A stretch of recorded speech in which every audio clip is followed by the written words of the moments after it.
Okay, alright, we're ready to rock. This is the review for Ready Player One. Alright, I'll say a few things without trying to spoil too much of the movie. Alright, you can tell it's obvious from the trailer and the title alone that if you're not a gamer or a computer nerd, it might alienate you. But my advice is see it anyway. It's a cool movie. It's real good. So, anyway, it's a dead giveaway. It's going to have that lean towards gamers, computers. And as far as the title is concerned, I ain't gonna touch it, but the title alone gets 2 snaps up.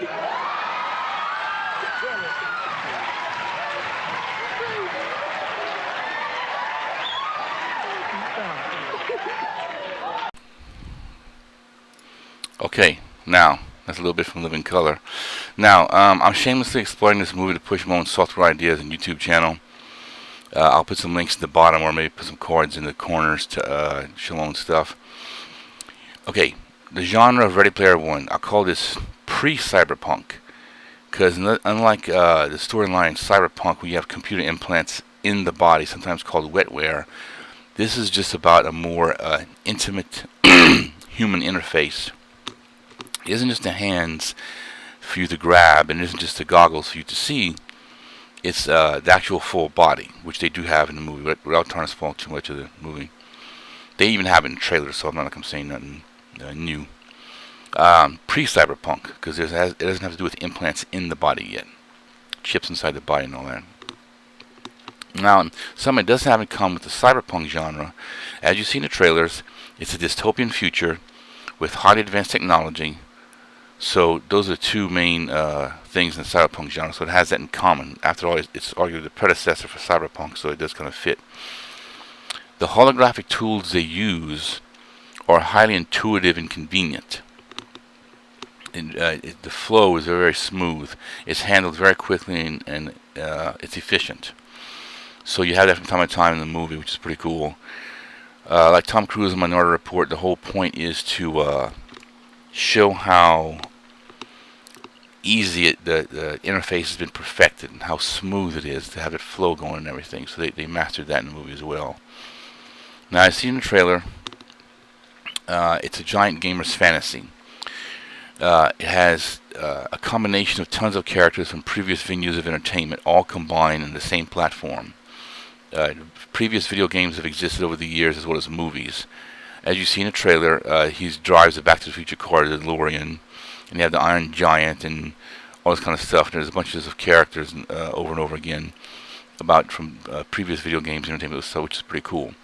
I had the same idea for a video game called Hollywood's Last Movie, in which you get to pull from every possible character that ever existed in any movie ever and play them into your game. And also one called 2D Revenge, where the old school video games got tired of only existing in emulators, so they go to war with all the 3D video games and this big old, mess and all that. Anyway, also the point of full body immersion and 3D movement, it's like the Virtuix Omni and the Cyberwrist Virtualizer. I'll probably put links to those things underneath the video as well. It's something to where you strap your body into your lower half of your body,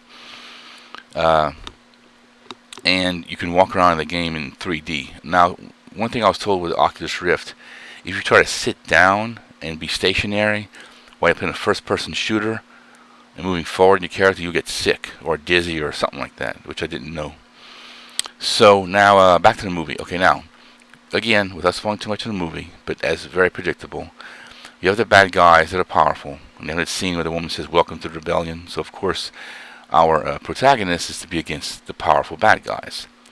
Also, as already stated in the trailer, you have the Easter egg. Now, for the non-geeks out there, an Easter egg is part of the game revealed when a certain action is done that has nothing to do with the main storyline of the game. You literally go to some obscure room that has nothing to do with anything. You knock over an object that you don't need to win the game, or something that's very common, easy to find. And if you, some even have you type in certain passwords in the middle of a gameplay or something like that, and something is revealed in the game. It could be a trinket, it could be a message, something big, something small, for the non-geeks who don't know that. The movie was heartfelt, cool emotional scenes, pretty cool. I might say with all the game stuff, a little on the cheese, but it was cool enough and done well enough to get away with it. So it's a good watch. So it's a good movie. So I enjoyed checking it out. So I haven't said too much except that I'm elaborating more on the technical aspects of the movie, the holographic interface and everything, the games and stuff. But things look a little dark for a little while, and then it comes back up and things are cool again, and all that kind of stuff is maybe predictable. But I don't go into too much detail because I want y'all to be just completely surprised like it was from me. The trailers might give a little too much anyway, give away a little too much anyway. But that's it. So, all right, cool. Come check out my website. All right, bye.